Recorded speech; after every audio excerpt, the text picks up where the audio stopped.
Hello, hello, hello, and welcome to the My Empty Hand podcast.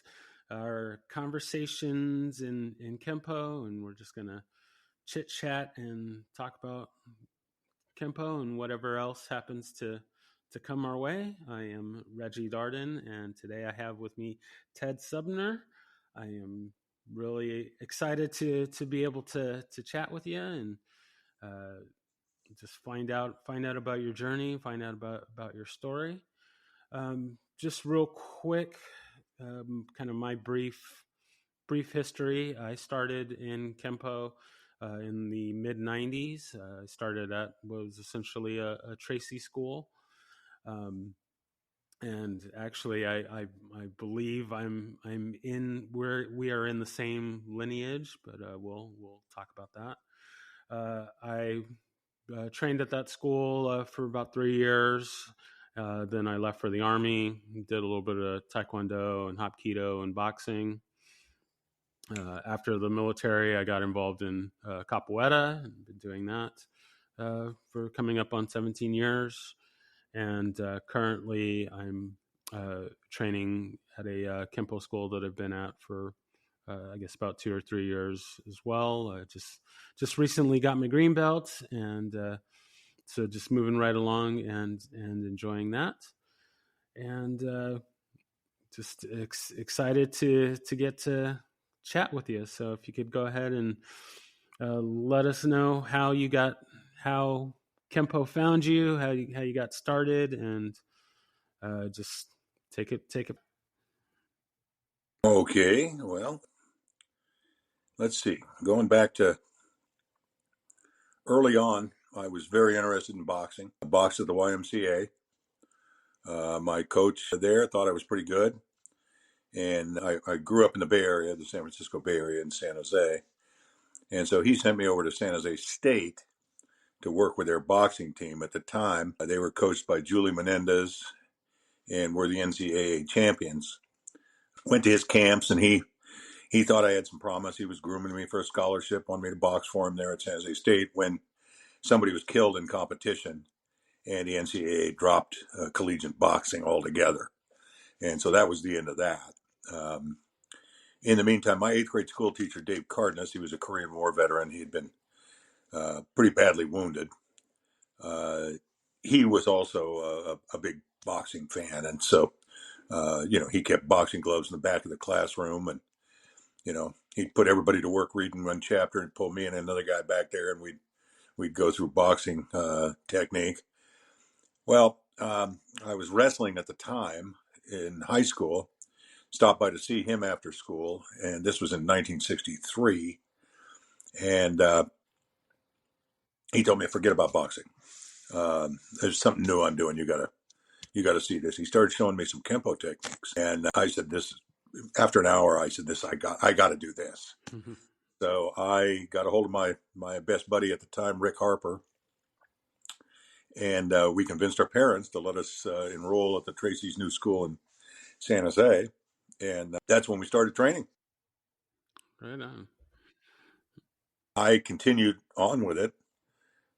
He dropped out at brown belt. I continued to train. I gave up, sports and everything else in high school. Never got to wear a Letterman sweater, but I got to wear a black belt. So continued on. Like you, I had to go into the military. At the time then, the Tracy's were franchising schools all over the country. At one point, Fortune 500 reported that we had more millionaires under 30 years of age than any company in America. I mean, people were just flocking to the schools to learn it. And they wanted me to open a school. I said, "Hey, I'm draft bait. I'm going to be in the Army, at some point." So I stayed behind, and I wound up being their head instructor. At 19 years old, I was their head instructor. Oh, wow. And then, as luck would have it, they decided to make the draft more fair. In 1969, they started the lottery, and I drew number 5. So it was time. I had to go do my time. When I came back, I continued to teach as a head instructor at the Santa Clara School. The Tracy's had moved to Seattle, And we still had people coming into the Bay Area to train with us. A lot of the school owners who they'd been fast-tracked and they needed further training. Just continued on until always taught at other people's schools, went into law enforcement, worked as a police officer, well, as a deputy sheriff in the main jail for a while. And then the atmosphere of incarceration was just toxic to my soul. So I moved on to San Jose Police, worked there for 12 years. Finally, in 1988, I opened my own school in San Jose and ran that until 2012 when my wife and I moved to Austin, and I'm living in Texas now. So, Okay, all right, excellent, excellent. I'm in the Dallas Fort Worth area, so along the way, not only studied, with the Tracys, continued my boxing. Julie Menendez, who was the coach at San Jose State, he also coached the 1960 Olympic team. Coached Muhammad Ali then Cassius Clay to a gold medal. And then again in 68, coached George Foreman to a gold medal. So he was two-time coach there. While I was at San Jose State, our judo team was the NCAA champion. Out of 13 weight classes, we had 11 national champions under Yoshishida. And I could get PE credits. So I took judo 4 days a week while I was at San Jose State for 2.5 years. Got a brown belt in judo. It didn't interest me, nothing like Kempo always did. mm-hmm. But then in 1990, I met Professor Sig Kufroth, who was the top student of Professor Henry Okazaki, the progenitor of Danzen Jiu-Jitsu in Hawaii. And what I wanted from him was the healing arts. There was a lot of talk about Matosi's healing arts, but nobody knew it. Nobody knew anything about it. Nobody could teach me anything. And I contacted Professor Kufroth, who lived not far from me. And he said, yeah, Matosi did the healing arts, ours are better, of course, So I spent the next 10 years learning his Danzen Ryu Jiu-Jitsu as well as his Seifuku Jitsu healing arts.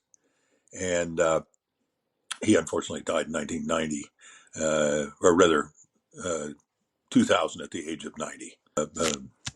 An excellent instructor.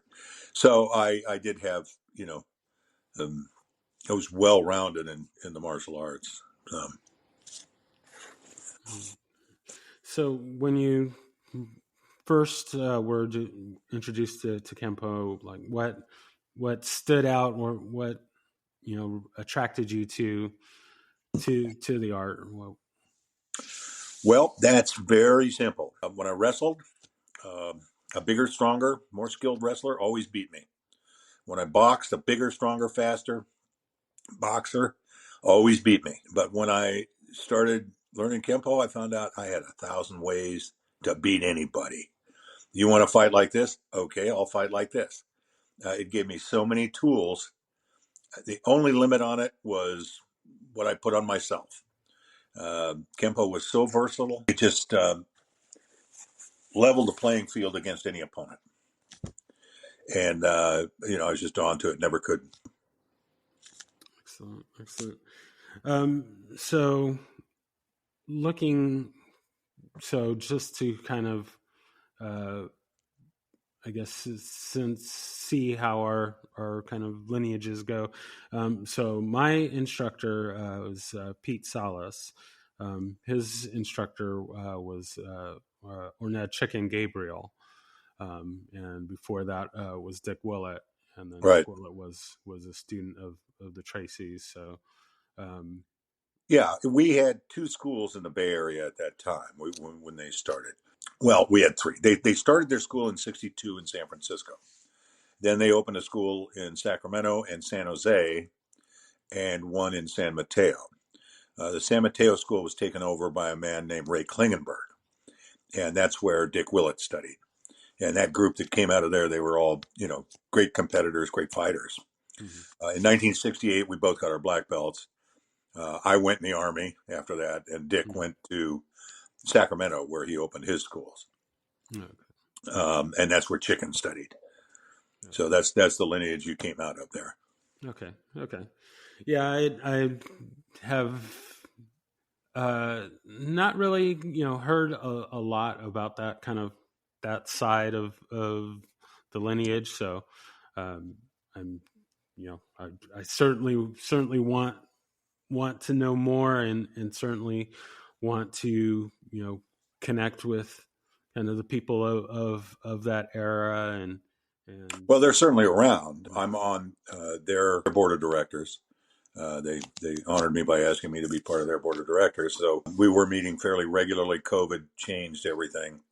Um, I mean, we haven't found our equilibrium and our norm since COVID. I mean, everything's been kind of crazy. yeah. Dave Hayes and Todd McElhaney still runs the school in Sacramento at the same place where Dick Willett had it for 45 years. So, Mm-hmm. Mm-hmm. I mean, they're certainly still alive and kicking. Yeah, I've actually had little chats with both of them in kind of the last few months, as I've been trying to kind of although I'm training at a Ed Parker version school. I'm still kind of trying to keep up with my previous training, uh, and kind of doing I don't know, compare, contrast, and just, I don't know, I guess I'm sort of a completionist. I originally had the idea when I started training Kempo again. I kind of had the original idea to kind of quote unquote go back and finish my training and get my black belt. I was a green belt when I left originally, and so I wanted to kind of go back through and see what I still remember. I found my old book and was still going through the techniques and the forms and stuff, and Good. um, got some videos and stuff of the techniques. Although Mr. Salas, he doesn't. So when I came up, it was 40 techniques per belt. Right. He now teaches at 20. So having to kind of fill in the gaps a little bit here and there, but I'm still kind of interested in that side of it, and want to kind of continue to kind of preserve it. So that's.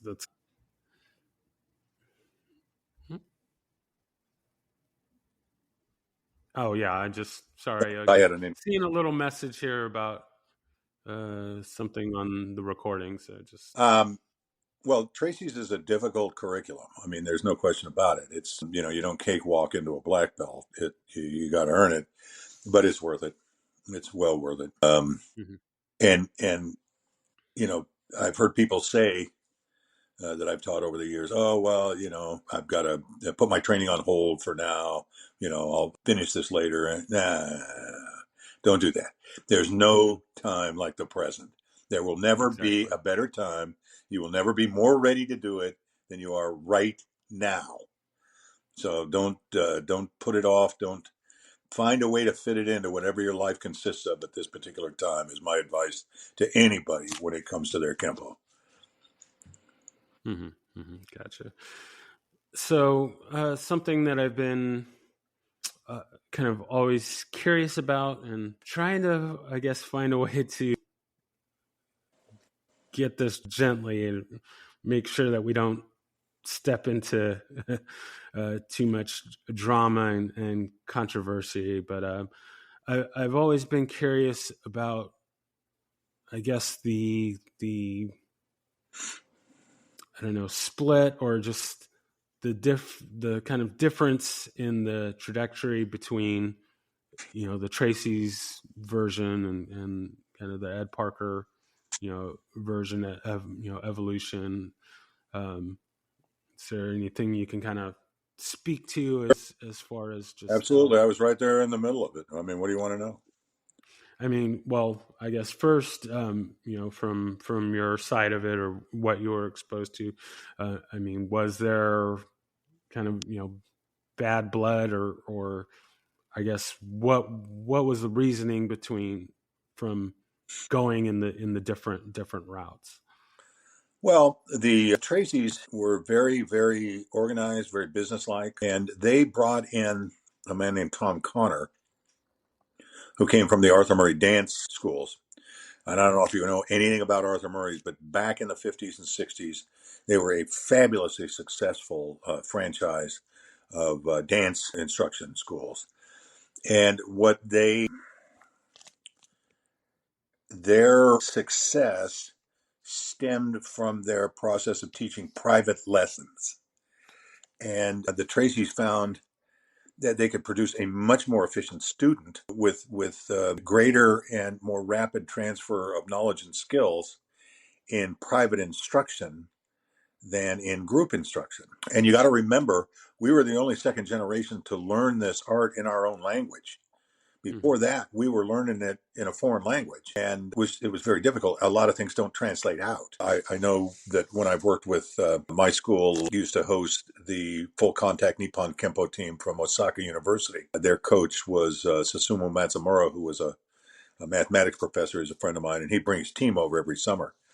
And there were certain things that he tried to explain to me, and it would go on and on and on. And he'd turn to one of his students, he'd say a few things in Japanese, and bang, they knew right what he meant. So suddenly now we're learning it in our own language. And the private lesson format turned out to be very, very successful. And the Tracys then realized that if they were going to do that, there had to be an organized curriculum, very much like what you have in college. Up to that time, you go into group class, and it was whatever they wanted to teach at that time. You didn't have the educational schema, which said, okay, you learn, 2 techniques and 3 movements in your kata in your private lesson. So they took and they created the manuals, the curriculum, just like a college course. You learn 40 techniques, 2 katas, then you're tested on it, just like you are in college, and you're promoted and on you go to the next course. And they presented this to Ed Parker and said, look, this is what we've done. You're welcome to use our stuff. Whoa, man, Ed didn't like that. He was concerned Kempo belonged to him. Mm-hmm. So business-wise, the Tracys went their own way, and he went his way. There was no bad blood. As a matter of fact, Jim Tracy, the younger brother, was my instructor. He had tremendous respect for Parker and referenced him a lot. Al talked to Parker at least once a week, right up until the week he died. Al talked to him just a couple of days before he left for Hawaii. So a lot of the stuff coming out of that, and I'll say this, people can deny it if they want, but there were a lot of people who tried to ingratiate themselves to Parker by running down the Tracys publicly. The fact that Parker did not stand up and say, hey, no, that's not true, Al's feelings were really hurt by that because they were friends. And so Al responded by attacking Parker, which was not the best thing to do, and earned the ire of a lot of Kempoists all over the world. And that naturally, Parker being the senior guy, they looked down on Al as being the student attacking his instructor. And all he was doing in his mind was defending himself. That all kind of came to an end with the internet. I put up a discussion forum for my students to use so that they wouldn't have to wait until their next lesson to get a question answered. That was the purpose of it. It turned into a battleground between Parker's people and our people. And I realized these guys who are, I'm listening to, they didn't know a damn thing.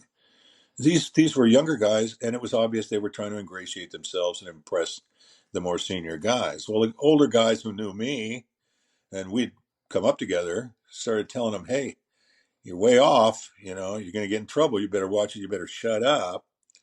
And then people like Bob White started inviting me to their events and things, and pretty much the rifts were healed. I'm on Jeff Speakman's board of directors. I used to attend Bob White's Royal Family Kids Camp tournament every year. That all got kind of taken care of. Now, as far as how we move, there's no question, Tracy's, we move a little bit differently. And that is because at one point, Al was working for the state of California, and across the street from where the office was on MacArthur Boulevard in Los Angeles was a school owned by one of Masoyama's students, a guy named Jerry Driscoll. And so Al studied Kyokushinkai there for a while. And that's where Tracy's people get the low, strong stances, that really hard, powerful reverse punch that, you don't see it quite as severely in Parker Kempo as you do in Tracy Kempo. So that's where those are just minor differences. So, but I mean, hey, to say we're all one big happy family, no. Yeah. My heritage is Scotland. The only time the Scots aren't fighting somebody else is when they're fighting each other. I mean, but where there's 6 degrees of separation in life, in Kempo there's 2. I was invited to John Sepulveda's school to sit on his promotion board one time, and he had 24 guys. 22 of them were testing for higher rank in black belt, and then 2 were going from brown to black. And at one point, he stopped everybody and said, "Okay, well, let's take a break, get our breath, and tell us, your lineage, who you studied with, and this." 18 of them had either studied from my students or one of my students' students. That's how closely we're all related. So people getting all shook up about a Parker Tracy rivalry. There isn't one. If there is, it's in their head. Yeah. And if they're all shook up about it, that's probably the only thing in their head, Yeah, exactly. Exactly. So over the years, like how has the system, changed, evolved? There's been, other arts or other things that have kind of gotten integrated to it, as, MMA and, that was a rise of natural. jiu-jitsu and things like that. Those things were natural. You got to remember, jiu-jitsu is a natural part of our art. The Chinese martial arts were developed. Well, you got to remember, all our part of China was under subjugation by foreign powers throughout its history. The first, and the Orientals, being very suspicious people, first thing they did was disarmed the military aristocracy. And so in China, they responded by training in secret in empty-handed combat, not self-defense like the jiu-jitsu in Japan was. Ultimately, these Chinese arts made their way to Japan, where they were rapidly embraced by the samurai, who were a warrior class. Now, you got to remember, Japan has only lost one war in its collective history, and it took 2 atomic bombs to finish it. So they're tough, resilient people, and having never been subjugated like the Chinese, they practiced the art quite openly. Now then, with the restoration of the emperor and the fall of the shogunate in 1860, early 1860, they outlawed Kempo in Japan. It was decided that it was just a killing art. And so it went underground, and then it resurfaced at the beginning of World War II when the Matosi family brought it to Hawaii. And then with Emperado and Chow, and then ultimately Parker bringing it to the mainland, it just flourished. So, being that it started from secret Chinese art, and those were family arts also. Different families did it differently. The tradition of the priests and it being practiced in the temples, well, that was a natural upthrust. Throughout the Middle Ages, all noble families would donate one son to the priesthood, whether it be, in Europe, the Catholic Church. There were only so many resources a family had, and the oldest son usually received everything. So it wasn't that much for the rest of the family. They had to find something for him to do, so they dump one of them into the priesthood. That was just natural. Well, in China, it was a little bit more organized. He was tasked with carrying on the family's fighting art. And like I say, when it moved to Japan, the samurai embraced it. Again, different families. So you had different styles, and different things got integrated here and there until we got to where we were in the 1940s when Matosi started teaching it, well, to his own family, and then later to to the general public. And then it was, just like I say, it just flourished.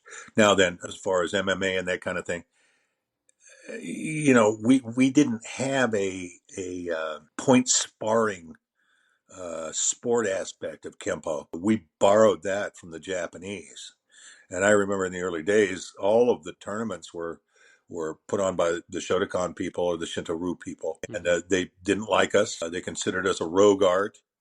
The fact that we did things that they considered illegal, that was just, but then Parker started the internationals, and that opened it up to everybody. And we started getting some fair officiating at that point. And then you started seeing open tournaments, when they called open tournaments. But I mean, I got disqualified from so many tournaments. I couldn't get the concept. Being a Kempo guy, I couldn't get the concept of limited fighting, like what point fighting is. And so I did things that then they thought they were illegal, and they would disqualify me. In many cases, they threw me completely out of the building. I didn't know any better. When they finally, the Tracys brought in Joe Louis, the great, tournament fighter, and he taught us then how to compete on that level. The unfortunate thing is some people took and made that then their art, and you try using point fighting for self-defense, and you're like fighting standing on one leg with one arm tied behind your back. You are not using all your best weapons. You've got to train everything with everything you got, and that's the power of Kempo. Like I say, it didn't matter who my opponent was. I could find a way to beat him because we had so much that we can use against anybody. But it was very natural then that we evolved that forward, which, we were the ones that started it there in San Jose. We started putting on wrestling shoes and boxing gloves and going full power. I started wearing them because in judo, when we'd rondori, I always got a national champion because they knew I was a black belt in Kempo for my partner, and they couldn't throw me, so they got pissed, and they'd start going to the ankles for the sweeps. And man, they hit hard. That's like getting a snap kick to your ankle, and my ankles turned bright purple. And I started wearing those leg stockings that old ladies wear for varicose veins. And then one day they were tearing some mat up at the school, and my ankles were just singing to me. So I cut up some mat, stuck it down into the stockings, and went over and kicked the bag, and didn't feel anything. So I kicked the door frame. Then and this is how it was in those days, the next poor dummy who walked in the door, I kicked him. And I don't want to spar. Well, you're going to, And then I was making those things for everybody. And people were saying, well, you got to patent this, I said, who wants these? Just some martial arts guys, And then I went in the Army. I came out, and Jun Rhee, who just some little Korean guy teaching in Texas, he had patented my idea and was a millionaire. So turn the other way, and somebody makes money on your ideas. Yeah, but that was that was going to happen anyway. Yeah. So in these interviews and whatnot, always get the perspective or the story of folks after they get their black belt. I'm curious if you have any kind of memorable moments that stand out before you got your black belt, when you were a colored belt. Was there a story or two that just kind of stands out as fun or interesting? Or sure. Let me, if I may, just go back to what we were just talking about. Just finish that point. Is new trends come in. MMA is real big, but over the years, I've noticed that the people who then forego their traditional training and start training in just something new, they lose all the fundamental parts of the art, and they wind up being ineffective. You gotta be able to hack the traditional art, and you got to learn it from the bottom up. But going back to what you asked, when I was a green belt, well, I got a couple of stories for you. So I was sitting, waiting for the group class to start on Saturday morning, and a guy named Steve LaBounty, who anybody in American Kempo will remember that name. He was one of our black belts, before he started with Parker. And he and a guy named Jim Trevino, they called him the Animal, they were going to spar. And I had never seen, I was 14, I'd never seen two grown men at that close range really going at it like that. And there were three things that I got from that. One, they aren't doing anything I couldn't do. I could do everything they were doing. Second, in many cases, I was a better athlete than either of those guys. And third, I don't ever want to be around that level of violence again and not be part of it. So then 5 years later, Oda was holding the World Team Championships in San Jose, and he asked Al Tracy if he could train at our school in the evening. At that time, we had 600 students. We were the largest single art school in the world. I mean, the Kodokan in Japan, but that was multiple arts. Mm-hmm. And he came over one night, and he and Al were at the end of the mat. We were having sparring class, and in those days, you'd come in, you'd bow in, go through the warm-ups, everybody would sit down, and then two guys would get up, fight for 2 minutes, sit down, and two more guys. So if you were lucky, you'd fight twice. If you were lucky, you got a third match. You'd fight 6 minutes.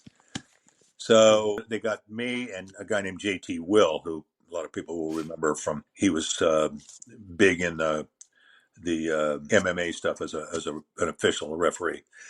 He was there on a football scholarship to play at San Jose State. And he didn't want Tak Kubota thinking we were sissies, So he turned up the volume. And we went at it, man. There was blood and spit flying everywhere. And it was very reminiscent of LaBounty and Trevino 5 years before. When we were finished, we were laughing. And Kubota turns to Al and he says, "This is not kumite. This is thuggery." And it takes a lot to impress Kubota. He was a pretty tough guy. Mm-hmm. Then later that year, in those days, we would go through testing on an individual basis, and then the Tracys would have a big banquet, and people would get promoted. That way, nobody knew who tested, and so if you didn't get promoted, well, it wasn't embarrassing because, I didn't test yet. Mm-hmm. Parker came up, and he taught the morning class, and then my training partner, Ricky Harper, and I were going to be in the demonstration with him that night. And so he spent several hours, taught us the two-man set, which we did. He went through my book set, which I was going to do, and then he taught us each 3 demo techniques, and we were in the demonstration with him that night. And that was when I was promoted to brown belt. But at one point, I did the breaking, and Al broke. And Parker was he was sitting to my side, not more than 4 feet, 3-4 feet from me, when I hit the boards. And it was a bad break. My focus was off, and the middle board split and flew out the side, right at his face, like a rocket. And Parker was sitting there staring at me, and he just, boom, flicked the board out of the way, casual as hell.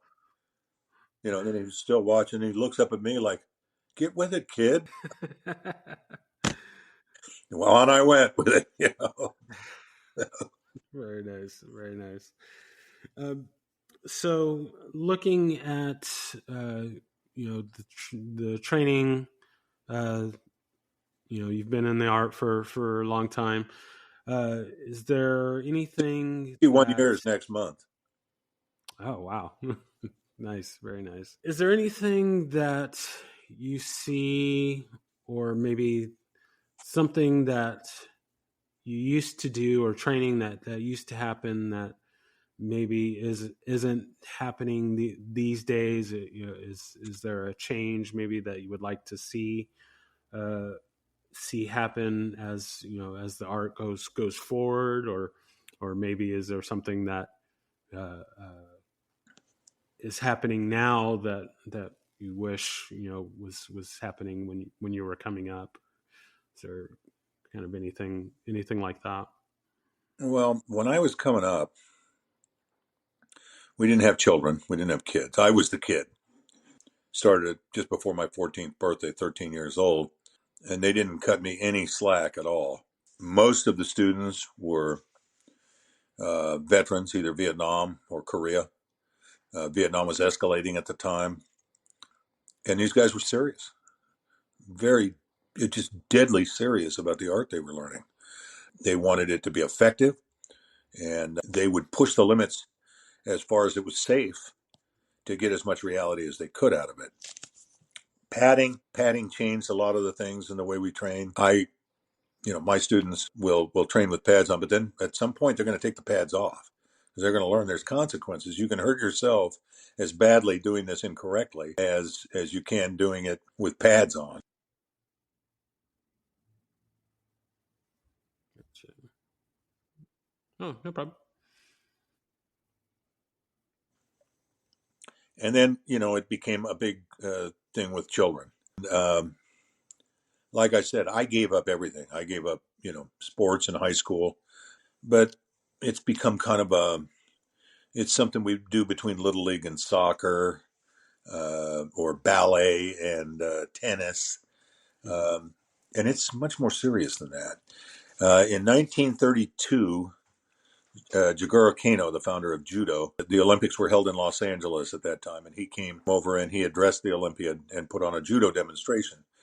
And I have a transcript of the address he gave to the Olympiad. And what he said was, the overall physical health of a population, physical education is a very important part of it. And the best physical education for a population is martial arts.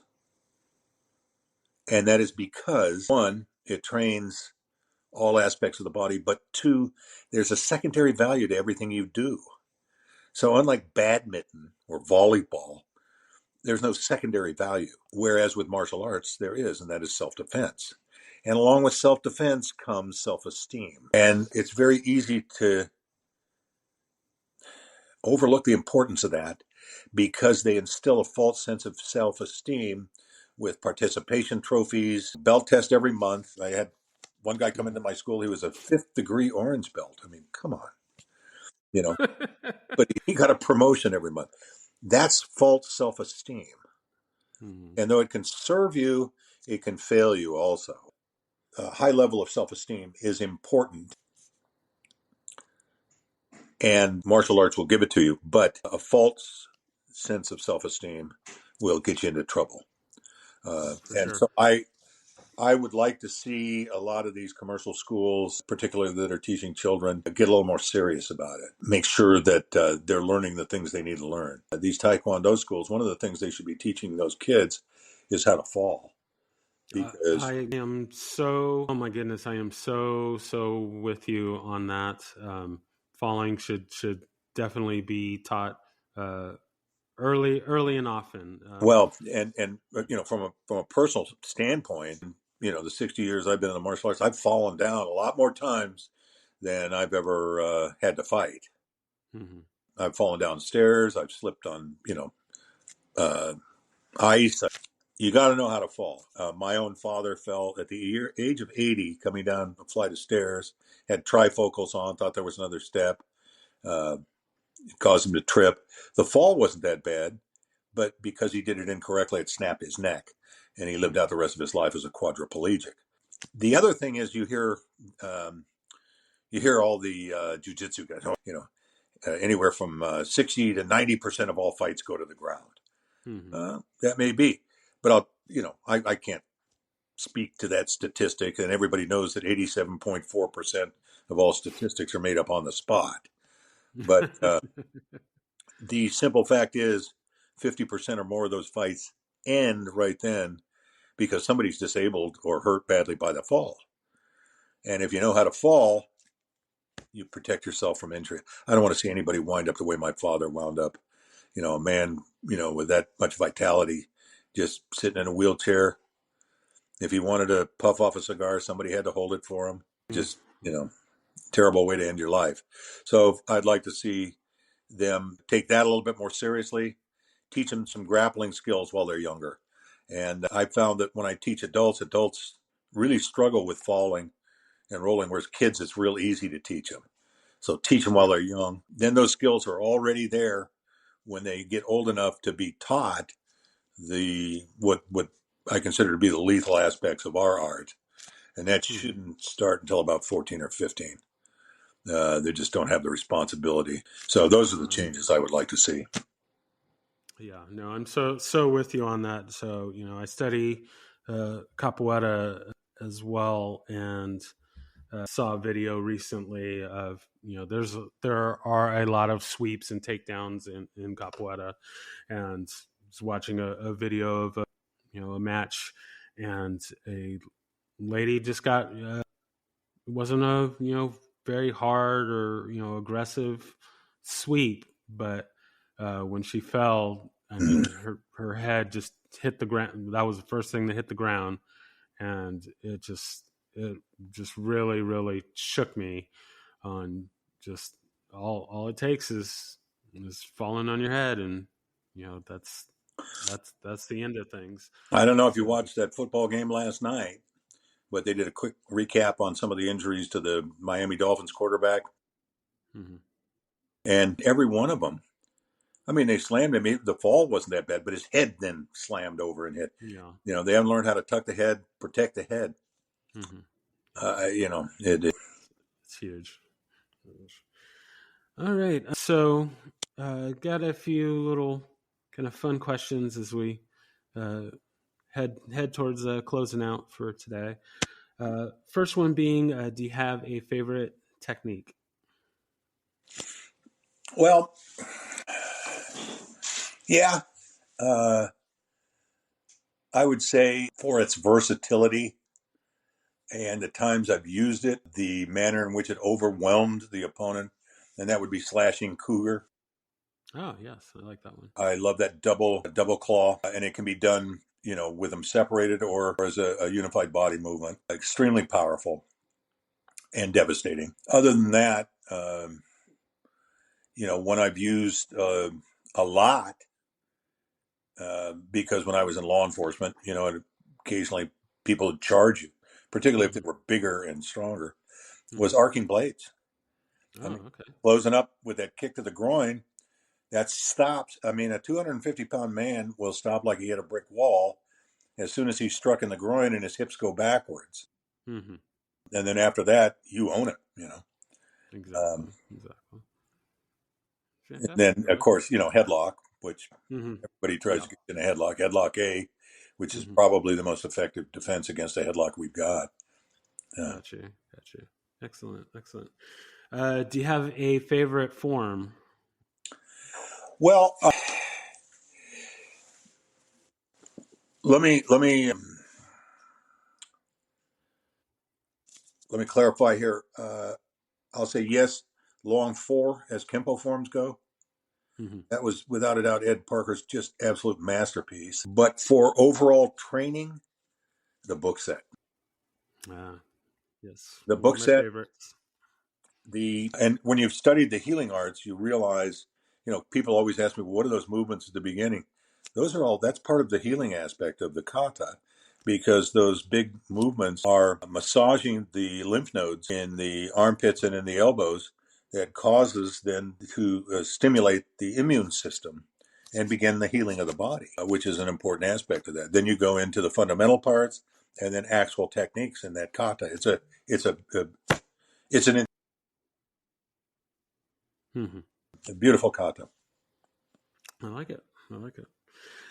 So, if there was anyone that you could train with, living or dead, fictional or non-fictional, who would that be?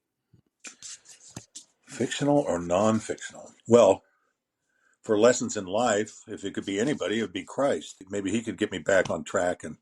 straighten my ass out. But as far as martial arts, most people would say Bruce Lee. I don't think he had that much to offer.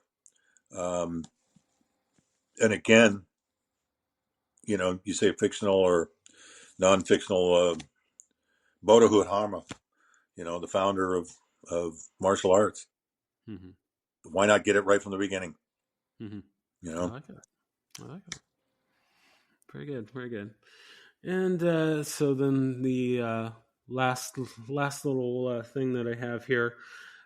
So Ed Parker was a big fan of jokes and whatnot. So do you have a joke that we can close things out with? One of my favorite martial arts jokes is, how many Kempo guys does it take to change a light bulb?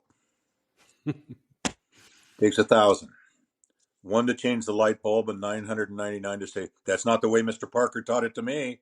Perfect. That's perfect. All right. Well, I thank you so much for Did you want to have a having a word chat with from? me there. You want to have a word from Mr. Hopper here? Oh yes, yeah, Oh, yeah. are you going to interview him next week? Come over and say. Yes, and you can come in and say hello. Hello. Well, we got to get his ugly mug in here so that there's a contrast to how good. No, I'm so glad that you could be here with us, and I guess we're chatting next week, I believe. So yeah, looking forward to it, and Me too. yes, thank you. All right. All right. Was there anything else that I wanted to mention or anything Look, before we I close could out talk today? about martial arts and Kempo all day long. I could tell you stories all day long. I could tell you things that have happened, but we got to cut it off somewhere.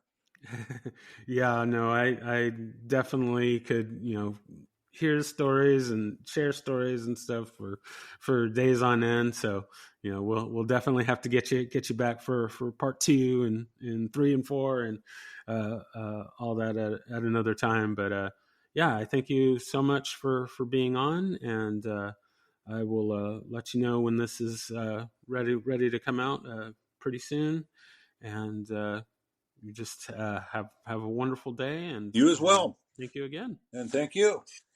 You All take right. care of yourself. You too. All right. Good luck on your training. Thank you. Thank you for listening to My Empty Hands. If you enjoyed the show, please share it with a friend. If you didn't enjoy it, please share it with an enemy. If you'd like to be a guest, or if you would like to recommend a guest for the show, please email me at podcast@talkingkempo.com. Thank you.